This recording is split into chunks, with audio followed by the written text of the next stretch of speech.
Welcome everyone to Chop It Up. I am your host, Chef Yuki. My special guest today, my first guest ever, Jeff Tung Jr. What's up, everybody?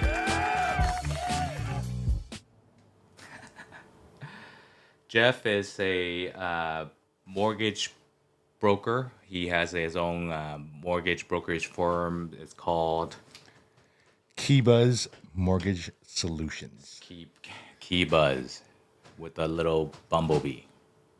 No, Hive. Oh, Hive, excuse me. No bumblebee. We should have dialed the studio into the Key Buzz color. I wasn't thinking much, but That's okay. Next time, if I get to come on again. If I don't fuck it up this time. well, right now you're the only one that's on, so I don't think you can fuck it up. Yeah. So tell me about your business. What do you do? So I help people get money to buy houses. Oh, I basically, I'm the liaison between the lender or the bank. I arrange financing for residential property. Can also do refinances too. Yeah, like how much money do I need to? Can I borrow like $1,000 or like is it? I'm just asking. Yeah, that's a good question. Usually, minimum loan amounts are around 50,000. Oh, okay. Yeah. No, If you're going to do something smaller, you probably want to do a home equity line, okay. Yeah. So you which we can do. But okay.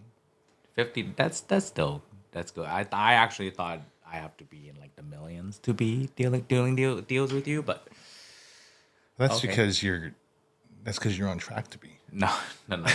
But is there a limit size, and then is there a limit size on the on a deal that you can do? It depends on the program. A lot of times we can go up to 3 million.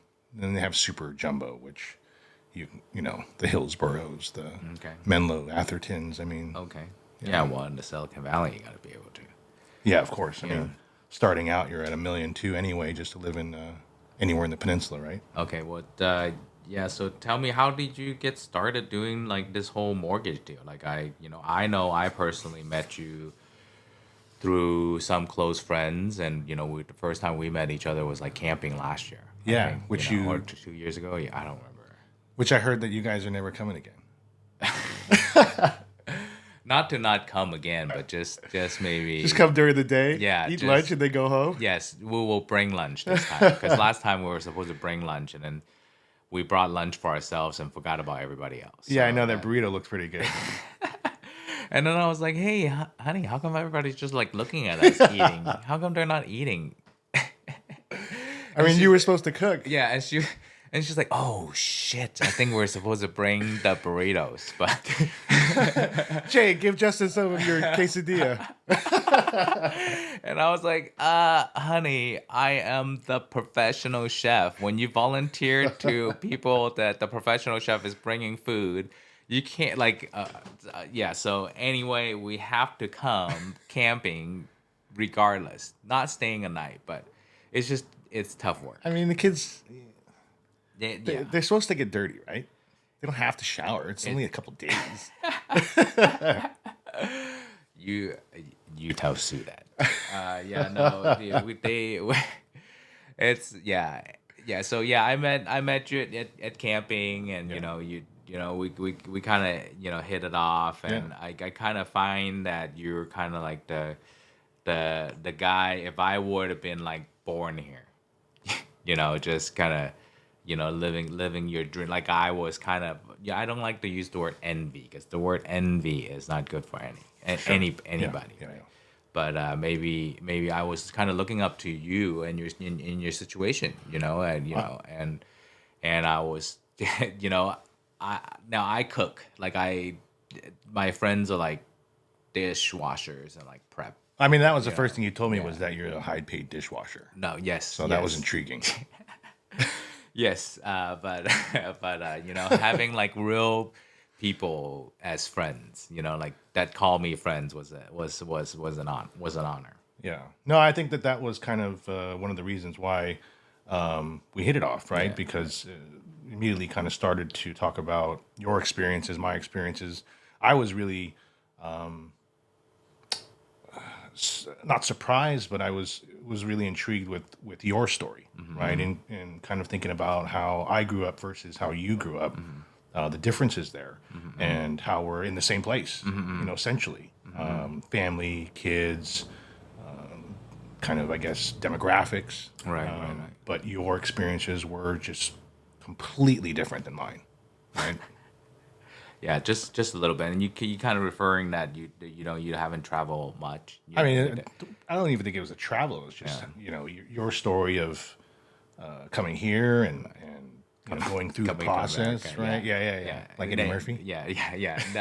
Nobody wished that they would have experience like that. Like I don't wish any of that on anybody. I mean, it Like was kind of that's- inspiring for me, though, right? I mean, I remember talking to Jen about, what you and I had spoke about and what you had told me you'd gone through. And, I mean, it kind of made me feel like, oh, damn, like I suck. no, Like all this shit was just given to me, right? I mean, it wasn't, right. but No. I It was, mean, and it wasn't. And it wasn't. I think this is a good segue, guys. I was thinking about like kind of like your hero's journey, right? For me, even from the first pod, which was last night in my kids' playroom, By yourself. by myself. I think the one thing that I can find people like appreciate this is that we all go through like this change, this dynamic change from like for me it was me going from corporate cooking corporate to going private. Like I was saying how I was doing food for thousands of people to Right. going to do food for like 4 people, Sure. right? And earning the same and more money, right? Right. And all the demons that go through that and working from with groups of people, managing groups of people to working solo, right? So like that's a huge change. You go from one reality to the next reality and you have to make yourself comfortable in that reality, right? Right. So for you, I know you've been in this mortgage game for a long time, Sure. right? Working with the same people, right? Same folks. You were like the fucking Michael Jordan of their team. Everybody. And when they decides to close up shop, right? Right. You came to me like I was like, oh, bro, man, what the fuck you gonna do? Yeah. And right. then I Yeah. I was, mean, you really pushed me. right, and I was like, and well, okay, let's if say that I pushed you. I hope this thing is a good thing that I put you into. Yeah. Well, I'll blame you if it's Yeah, not. right. I mean, like, look what the fuck you did, bro.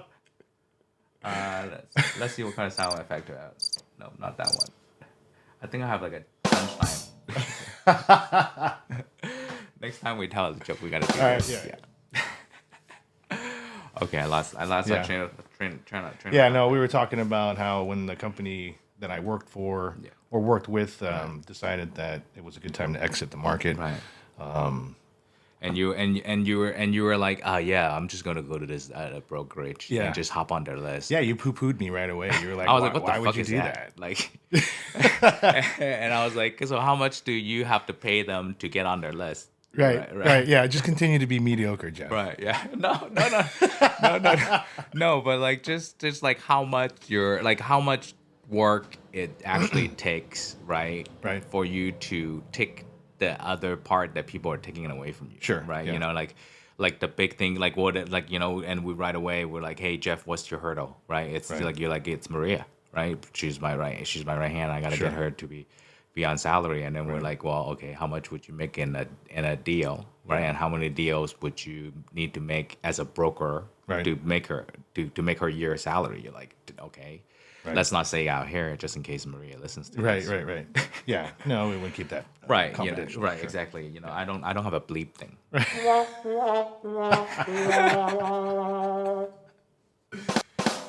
No, I mean that was a big concern, right? Right. I think I've been self-employed for a long time, but it's what I'm learning now is that it's not the same as owning a business, right? You're still, as a self-employed person, you're managing yourself. You're working with your sphere of influence, your own clients, your customers, but you're not running the day-to-day operations. You're not having to manage staff. You're not having to carry payroll. The responsibility is different. When I'm self-employed, it's okay. My responsibility is to me and to generate revenue. Being a business owner and the sole originator, the sole person who is creating revenue, there's a different set of responsibilities that are added, right? And yeah, you're right. I mean, Maria was integral in helping me make the decision to, go out on my own. And I've had help from other people, people that I really respect and trust to kind of get things set up operationally. We're not quite there yet, but I would say about 98%, 99%. We're just a couple more things that we have to do.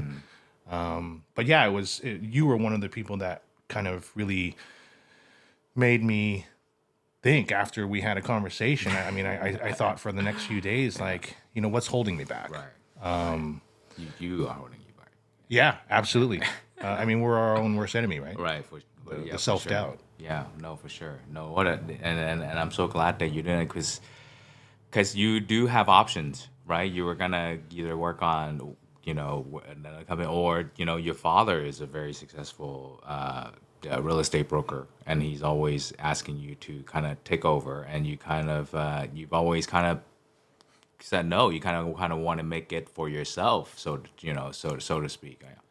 Yeah, I think that he sells real estate, and I grew up with that, and seeing my family be in that sector of the industry, and experiencing a lot of it myself, it just wasn't something. It isn't something that I think I enjoy as much as what I do now, or what I've been doing for almost 19 years. I feel like the ability 19 years. 19 years, 19 yeah, years. which it's like half my life, dude.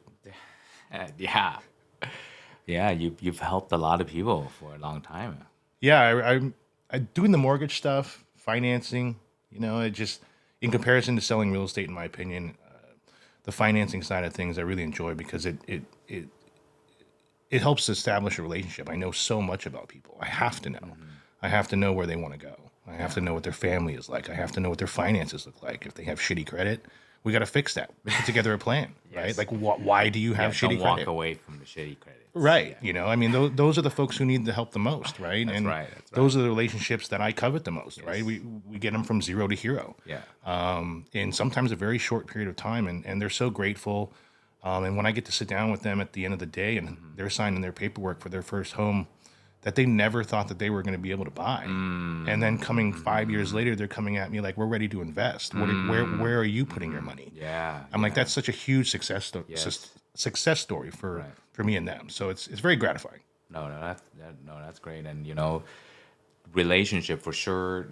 Jeff, like, he is, you don't bullshit, right? You don't, like, you're the guy. You and your wife are the people that are out there opening our kids' car doors in the rain, in the like, we don't snow here, but it's damn, like, this morning was like, It was cold. It was cold as fuck, and Jeff is out there, and his wife Jen, God bless their soul, they're out there opening up everybody's in their car, right? Just It's all warm. It's like 80 degrees in the car. Yeah, I'm sure when you open up the car door, like, you feel like the heat I'm just like, blasting you. nice and warm in there. Yeah, and then, like, and like, I genuinely, like, appreciate that, like, that kind of, like, that type of service. And you always say that it's it's something for you, but I think that's a big part of me admiring you, is that your sense of service. You're willing to putting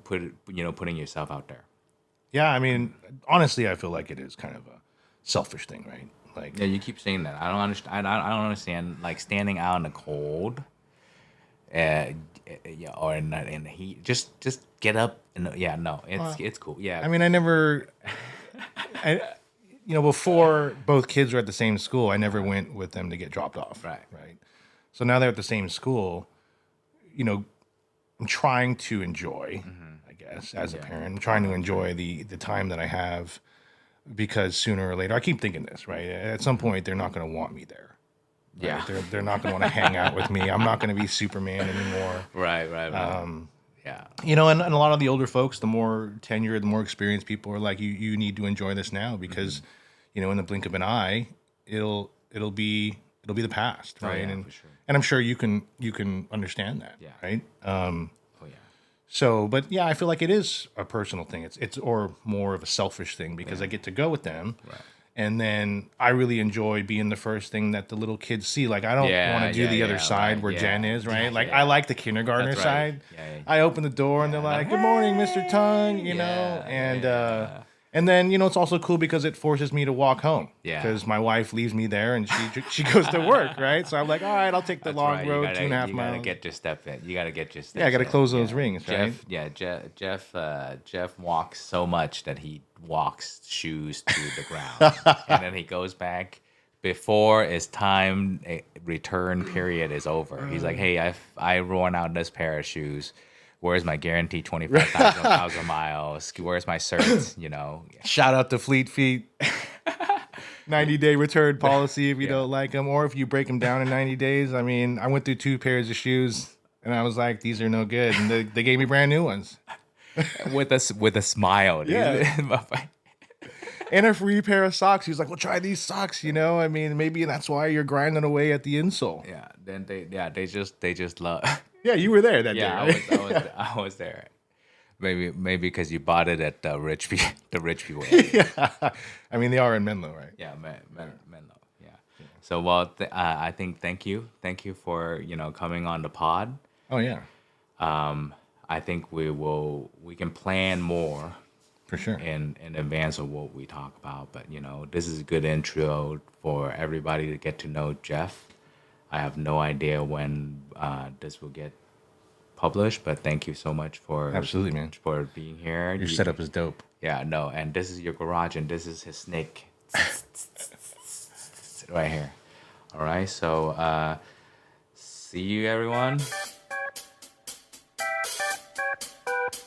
Have a good Valentine's Day, everybody. Oh yeah, today is Valentine's Day, and Don't forget the cards. Oh yeah, don't forget to get cards. And this is brought to you by Keybuzz. Keybuzz Mortgage Solutions. Is there a website? Not yet. Okay. Holla at me. Yeah, holla at Jeff. Yeah, we won't put his number up here, but DM us. Use Gourmet. That's right, usegourmet.com. Check out my recipes. If you're lucky, you can buy some of my in-laws' dumplings. That was dope.